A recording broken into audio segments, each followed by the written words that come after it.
Hi there, I'm Simone, Marketing Executive from Strategic Pay, and today I have here with me Dr Ann Hutchison, Senior Lecturer of University of Auckland.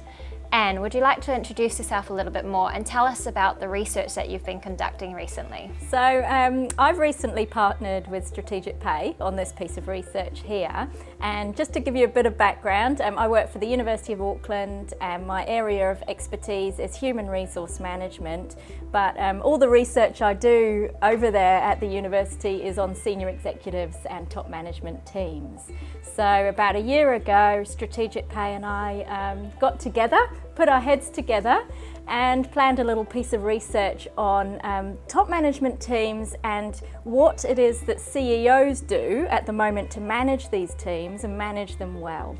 So what is the makeup of the sample of the research? We conducted interviews with 45 chief executives, and we were quite deliberate to choose chief executives who represented the broad range of organisations in New Zealand's business landscape. It involved a strategic pay consultant going and sitting with a chief executive for an hour and just talking about all sorts of things related to the top management team.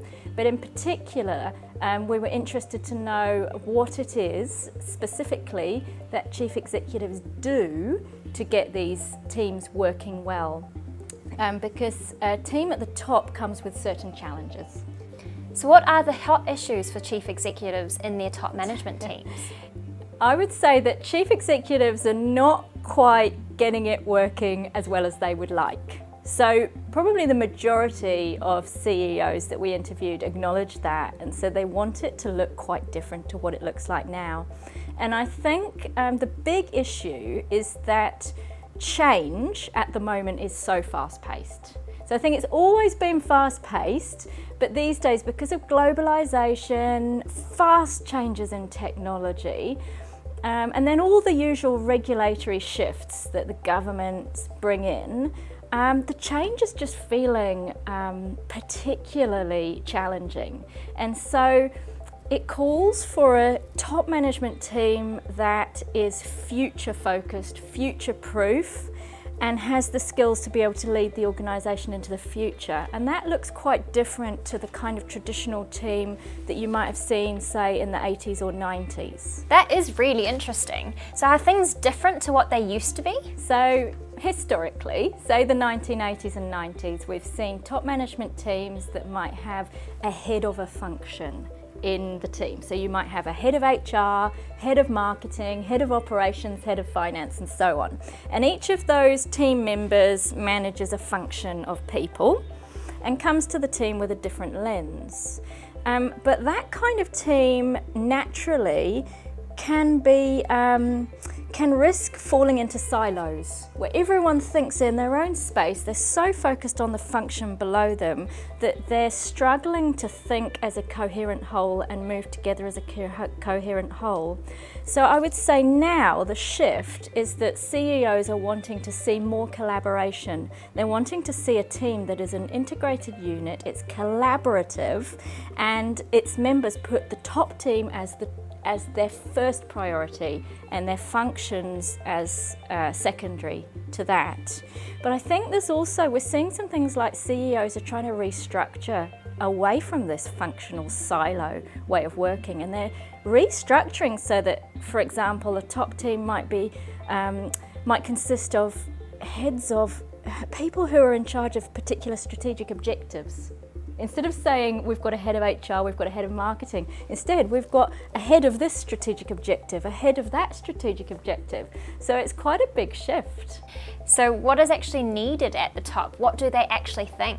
I think what is needed is, because the business problems with this fast-paced change going on, the business problems are so complex now, what is needed is that you need a multitude of different perspectives and different lenses at the top. You need a diversity and personality at the top, and then you need that diversity to be harnessed so that they all work well together. You want a team that is not so compliant and so friendly with each other that they're all agreeing. Instead, you want a team that is debating robustly. And that's really hard to achieve. because if they debate robustly and if their personalities are all different, they can really easily fall out, and they do fall out. So quite a bit of the CEO's role actually is dealing with these powerful personalities who've fallen out with each other. There's a little bit of kind of competitiveness and jealousy. So-and-so has a bigger office than me. So-and-so is getting more of the CEO's time than I'm getting. A lot of kind of agendas and strong opinions. They air their strong opinions and then they fall out with each other, and a lot of the CEO's role is to try and mediate that and make sure that nobody's getting bruised, everybody's feeling safe, there's kind of enough harmony that they can continue to work together. So makes for some mischievous reading. What about the board, and how do they play a part in all of this? The board has such a big impact on the CEO's happiness at work and ability to do their job that a couple of CEOs said before even taking their CEO job, they did a lot of research on the board, like who was on the board and whether it was a functional board or not. So I think that to me seems like a huge issue, but there was also other things like kind of board members coming into the organisation and bullying certain top team members, or just coming in and interfering and causing chaos. And the other thing is, if the board is not functioning well, if it's a board that's quite absent, that means the top team has to be even better at their jobs. Like they really have to lift the game to make up for the fact that there's this gap at the top. So that part, I mean, we'll have so much more to say about that. I think when we launched the results, that part of it was really interesting. You keep coming back to this word of a breed of top management team. What does this new breed actually look like? So in its ideal form, it would be that, first of all, their absolute loyalty is to the top team and to nobody else within the organisation. They're coming to the top table without personal agendas, and instead they really care about the health of the business. It's a team where information is exchanged really freely with each other, and they work on strategic business problems together as a whole. But it's also a team where they can debate really robustly, but they also get along with each other, as in there are no kind of personal tensions simmering away. So that's the ideal. We're on the edge of our seats with this research. What are the next steps from here? So we're going to properly launch our findings reasonably soon. It's been a big job to get it all ready, but we're going to properly launch our findings, and I think in those findings we're going to give some practical solutions as to the how. So there are all sorts of things to take into account, like how do you select the right people to sit around the table? What kinds of characteristics are important? It's things like what kind of size is right for a top team and what kind of structure works well. It's about how do you build the right kind of culture within your top team, because the top team's culture can look quite different to the organisation's culture. It's that's a whole separate thing. And it's things like how do you socialise new top team members into the exec team, and then how do you develop existing top team members to be able to work together as an integrated whole. What do you think this all will mean for New Zealand businesses and top management teams in New Zealand?